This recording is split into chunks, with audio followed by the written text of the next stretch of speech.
Well, unsurprisingly, the government's property tax changes are having a considerable effect already on housing costs, whether we're talking about the plummeting price of homes in this country or whether we're talking about expected rising rents in the wake of the policy announcement.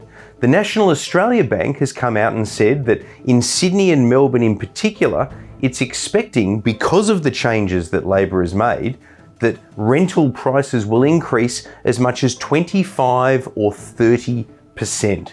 Now, if that transpires, that is a staggeringly large increase that is only going to hurt lower socioeconomic people in this country. You might call them Labor's traditional heartland, and it would be an unintended consequence of the policy shift that the government's made. The Treasurer, Jim Chalmers, of course, was quick to dismiss the evidence that NAB has put forward, saying that Treasury modelled this before the policy was announced as part of the budget, and the increase that it said was expected around the country would only be $2. Well, that's pretty hard to accept, and it seems highly unlikely. I don't know about you, but I'm much more trusting in what the bank says than what the Department of Treasury says. I'll tell you why. The Department of Treasury is responsible for modelling and forecasting around federal budgets year in, year out. And guess what? Federal budget forecasts year in and year out are usually way off. They usually bear almost no resemblance to what transpires in the actual financial year that follows. Whether we're talking about debt blowouts or sometimes overestimating debt and a surplus ensues, what the Treasury forecasts, frankly, is barely worth the paper that it's written on. But it suits the political purposes of Jim Chalmers to say, don't listen to NAB, listen to the Treasury, because it says what we would rather was the right indicator. If the NAB ends up being right, however, the government could have a bigger political problem on its hands come the next election than it already does when it comes to some of the unpopularity around these property tax changes.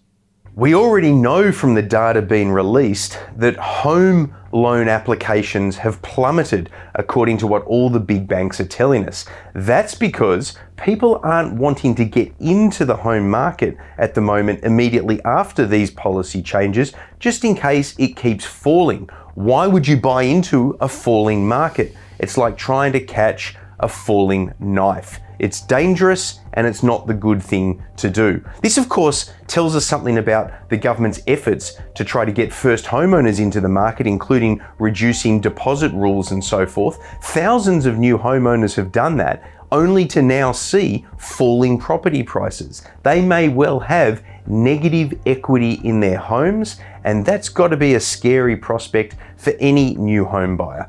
The government keeps telling us there's never been a better time to buy into the Australian property market for new homeowners or for first home buyers. Well, that's plainly wrong based on the data that we're already seeing in the wake of their policy change.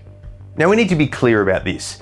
Changes to property prices, including what's happening or is about to happen according to NAB to rent prices surging, this isn't just a consequence in this country of what Labor's done around property taxes. That might be exacerbating issues, but it's not the only factor. Obviously, high inflation, which leads to higher interest rates, and we've seen the Reserve Bank putting interest rates up on a number of occasions this year already, that has its own impact because not only does it risk stalling property investment in terms of the rising prices, but it can also create higher rents as property investment owners seek to pass on the higher costs of these rising mortgages because of higher interest rates. We've then also got massive immigration. We've had record immigration in recent years, and even though all sides of politics are now scrambling to say they would reduce the immigration intake going forwards, in the last year alone we had 300,000. It wasn't that many years ago we had more than 500,000 new Australians arriving in terms of net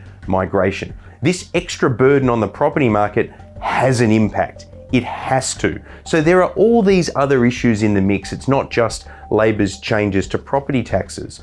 But when you bring that in as well, at least according to NAB, rents, well, they're going to go up, and dramatically so, particularly in Sydney and Melbourne. And those figures that I mentioned that's coming from all the big banks about home loan applications, well, they have fallen dramatically, which is going to have a flow-on impact for state governments because they rely heavily on stamp duty proceeds. And if fewer people are buying into the home market, or if prices are going backwards, well, guess what? Stamp duty receipts fall, and that has a profound impact on state budgets as well.